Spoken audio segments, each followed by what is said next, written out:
Bonjour, je m'appelle Maude et je suis orthopédagogue en formation générale des adultes au CFRN. Ça me fait plaisir de te proposer cette présentation pour te donner quelques trucs pour t'aider à réussir dans tes cours à distance. Premièrement, quand on travaille à distance, c'est important de s'organiser un espace de travail. Installe-toi donc un espace adéquat pour travailler. L'idéal est que ce soit un endroit calme et aéré. Si ton espace de travail est trop en désordre, ça te donnera peut-être moins le goût de commencer et cela pourra nuire à ta concentration. Classe bien ton matériel de travail. Assure-toi d'avoir tout ce qu'il te faut. Tes guides d'apprentissage, ton matériel technologique, tes crayons. Les post-it peuvent être très utiles pour marquer les pages importantes ou les endroits où tu as des questions. Si tu as besoin de dictionnaires, papier ou électronique, de grammaire, d'outils mathématiques ou autres, assure-toi de les avoir sous la main. Finalement, élimine le plus possible les distractions. Ferme la télé et ton cellulaire. Bon, le bruit n'est pas toujours facile à éliminer, surtout si tu as des enfants ou des voisins bruyants.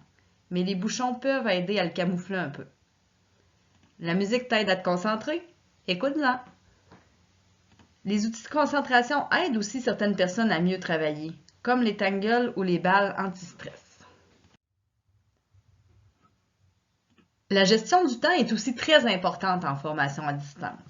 Fixe-toi un horaire de travail et note-le sur un calendrier papier ou sur ton cellulaire. Le fait d'avoir un horaire t'aidera à éviter les excuses pour faire plutôt autre chose. Le matin, fais ta routine comme si tu allais à l'école. Prends un bon déjeuner, prends le temps de t'habiller. Tu te sentiras davantage prêt à commencer à travailler dans tes cours. Partage à ton entourage tes moments de travail pour que tu puisses être tranquille. Tu as besoin d'encouragement et de soutien pour tes études. Pendant ton travail, prends de courtes pauses de temps en temps. L'important est de toujours se remettre au travail après. Tu peux te mettre une alarme pour éviter de trop prolonger les pauses aussi. Les outils technologiques. Assure-toi d'avoir le matériel nécessaire. Ordinateur, tablette ou encore cellulaire. Demande de l'aide si tu ne sais pas comment l'utiliser. Tes enseignants sont là pour t'aider. Utilise aussi ton compte élève du centre des services scolaires. Tu as reçu ton courriel et mot de passe avec ton horaire lors de l'inscription. Participe activement, que ce soit aux classes virtuelles, au clavardage, par courriel, etc. Cela rendra tes apprentissages plus dynamiques et intéressants.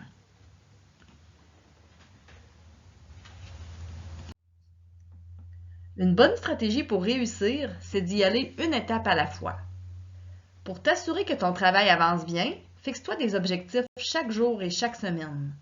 Tu peux même t'en fixer pour chaque heure de travail. Ton enseignant peut aussi t'aider à te faire un échéancier. Cela t'aidera à voir tes cours qui avancent et à éviter de te décourager. Récompense-toi quand tu as atteint ton objectif. Un bon café ou chocolat chaud, une collation que tu aimes, une pause sociale ou encore une petite sieste. C'est à toi de trouver ce qui te fait plaisir. Tu peux aussi cocher les tâches faites au fur et à mesure pour voir que ton travail avance bien. Maintenant, comment faire pour maximiser tes moments d'étude? Choisis tes moments de travail pendant que ton attention est à son meilleur. Cela dépend de chaque personne, mais de façon générale, c'est préférable le matin et en milieu d'après-midi.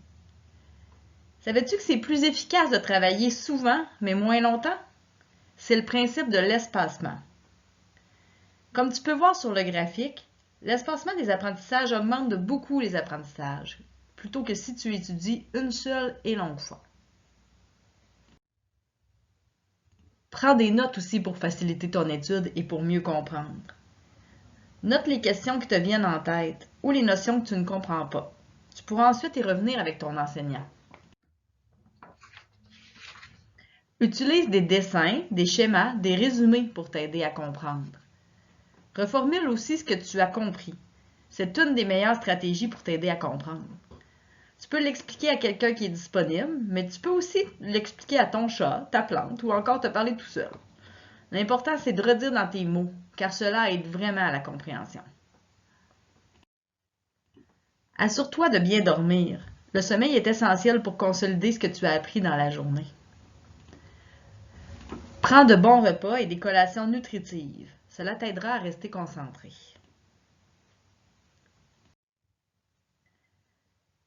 Pour apprendre, tout le monde a besoin de rétroaction, donc d'avoir un retour sur son travail. Pose des questions régulièrement à ton enseignant. Demande-lui si tu as bien compris et ce qui pourrait être amélioré. C'est normal de faire des erreurs. L'erreur fait partie de l'apprentissage. Mais l'important, c'est de chercher à comprendre ces erreurs. C'est comme ça qu'on apprend. Même si tu étudies à distance, c'est important d'avoir des contacts avec d'autres personnes. Tu peux communiquer avec tes enseignants, bien entendu, les intervenants, le ou la TTS, travailleur social, la psychoéducatrice, l'orthopédagogue, la conseillère d'orientation ou la technicienne en loisirs. Et finalement, bien sûr, avec d'autres élèves.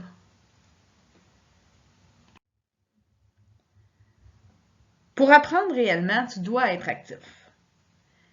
Engage-toi réellement dans tes apprentissages. Questionne-toi, cherche vraiment à comprendre, imagine dans ta tête, expérimente quand tu peux, reformule. Il est normal de devoir refaire des exercices souvent pour bien comprendre. C'est cela qui aide à consolider les apprentissages. Et tu verras, tu sauveras du temps par la suite si tu as bien compris.